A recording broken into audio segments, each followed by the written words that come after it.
Hello students, हम लोग अब एक्सरसाइज 6.1 से रिलेटेड एग्जाम्पल नंबर 2 करने जा रहे हैं।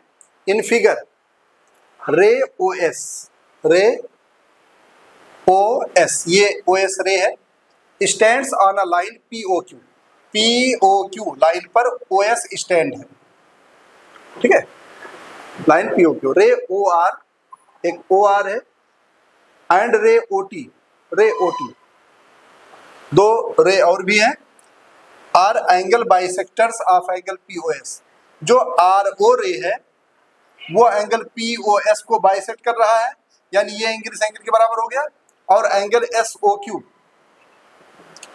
ओ क्यू को जो ओटी रे है, ओटी रे बाइसेक्ट कर रहा है। बाइसेक्ट का मीन्स होता है इक्वल पार्ट में डिवाइड होना।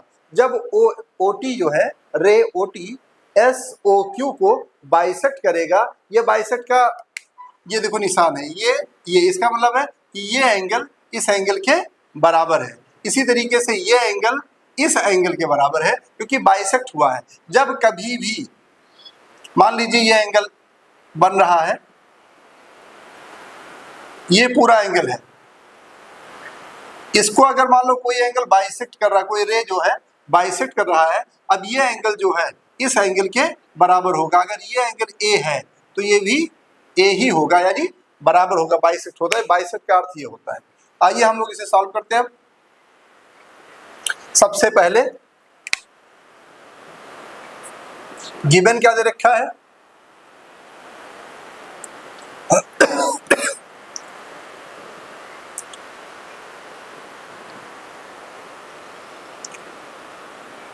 एंगल पीओएस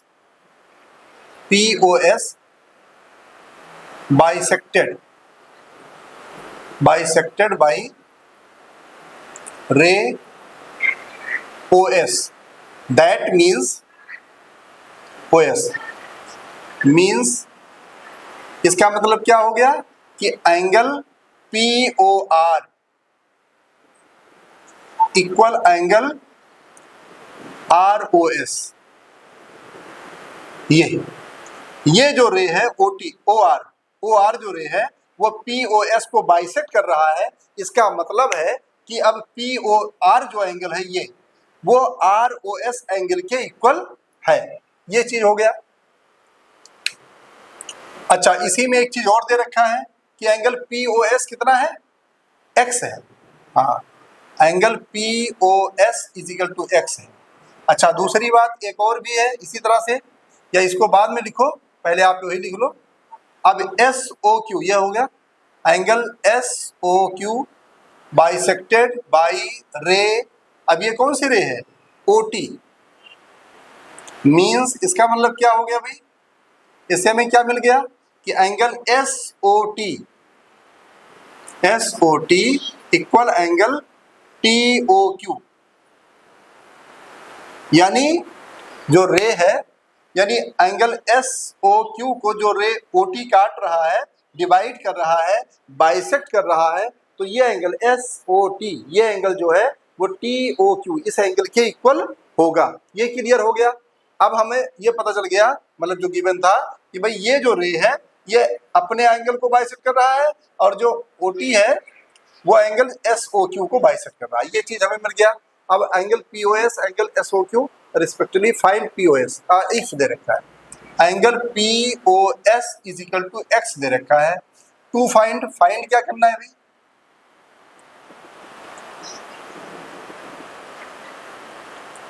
टू फाइंड करना है एंगल ROT। अब एंगल ROT निकालना, ROT यानी ये एंगल निकालना है, ROT एंगल हमें निकालना है। तो सबसे पहले हम क्या करें, ROS निकाल लें ये एंगल, और उसके बाद में SOT निकाल लें ये एंगल, और इन दोनों एंगल को जोड़ दें तो ROT निकल आएगा। दोबारा समझिए, अगर हम ROS ये एंगल निकाल लें और SOT ये एंगल निकाल लें, तो इन दोनों एंगल को जोड़ें तो ROT एंगल हमारा निकल आएगा। इसलिए पहले से समझने का प्रयास करना चाहिए कैसे होगा। अब हम लोग स्टार्ट करते हैं सॉल्यूशन। हाँ, ROT। अब हम क्या करते हैं इसमें भाई, देखो सबसे पहले हम लेंगे POS। सोल्यूशन यहाँ जो लिखा है वो हम चाहे तो यहाँ पर भी लिख सकते हैं। सोल्यूशन अगर यहाँ लिखते हैं तो यहाँ पर भी सोल्यूशन ही लिखना पड़ेगा। ये चलो करते हैं। Angle POS is equal to x, POS is equal to x, तो एंगल आर, अच्छा एंगल ROS कितना हो जाएगा? Angle ROS is equal to कितना हो जाएगा? x/2। क्यों हो गया भाई? जब एंगल POS पूरा x है तो ROS ये बाइसेक्टर है ना, बाइसेक्टर है तो क्या हो जाएगा? एंगल x/2 हो जाएगा, यानी x का आधा हो जाएगा, आधा है, ये हो गया। अच्छा अब आगे देखते हैं हम लोग।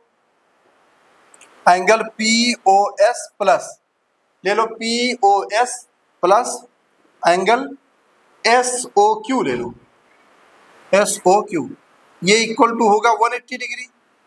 ऐसा क्यों होगा? Linear pair, linear pair. Axioms कहता है कि एक लाइन पर ये जो दो एंगल बने हैं कौन कौन से? POS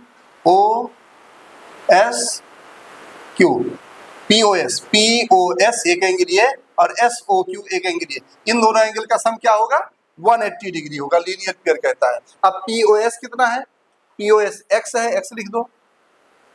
angle SOQ is equal to 180 degree, ये x को उस तरफ भेज दो, SOQ is equal to 180 minus x, ये हो गया, यानी एंगल SOQ आ गया। हमें चाहिए कौन सा एंगल? हमें चाहिए SOQ, तो आ गया, हमें चाहिए ये एंगल SOT, तो हम लगा लेते हैं एंगल S, इसको डाल दो first equation. Angle SOT is equal to क्या हो जाएगा? SOT क्या होगा भाई? SOQ जब 180 माइनस x है तो SOT इसका हाफ हो जाएगा, 180 माइनस x, क्योंकि ये बाइसेक्टर है ना अपन, ठीक है ना, bisector according to question A to Q, according to question के अनुसार। और यहाँ पर भी अगर कोई डाउट है तो हम यहाँ पर भी लिख सकते हैं अकॉर्डिंग टू क्वेश्चन, यहाँ पर भी A to Q according to question. Question में कह रहा है कि बाइसेक्ट करना है। आइए अब हम लोग क्या करेंगे? एंगल SOT, ये एंगल हमारा हाफ 180 माइनस एक्स हो गया। अब देखिए, अब हमारे पास दोनों एंगल मिल गए, ROS मिल गया, ROS, और मिल गया हमें SOT, दोनों एंगल मिल गए। अब हम अगर ये दोनों एंगल जोड़ दें तो ROT निकल आएगा, नहीं निकल आएगा? आराम से ROT निकल आएगा। अब निकालते हैं angle ROT equal angle ROT angle हो जाएगा ROS plus angle SOT। ROS कितना है? x/2 है। SOT कितना है? 180 माइनस x है, यही है ना। अब हम इसको सॉल्व कर लेंगे, x/2 प्लस ये 1/2 से जब इस पर मल्टीप्लाई होगा, ये दोनों के लिए होगा, ये इसके लिए भी होगा और इसके लिए भी, 1/2 दोनों के लिए है। तो x/2 प्लस, इसको जब सॉल्व करोगे 2 से ये कट जाएगा तो 90 डिग्री आ जाएगा, माइनस ये x बन जाए x/2 हो गया। अब यहाँ प्लस x/2 है और यहाँ माइनस x/2 है। क्या करेंगे हम? इन दोनों को काट देंगे, क्योंकि प्लस माइनस 0 होता है, ये प्लस का है माइनस का कट गया। अब हमारा आंसर कितना आया? 90 डिग्री, यानी एंगल ROT क्या हो गया? 90 डिग्री आ गया। ये हमारा आंसर है।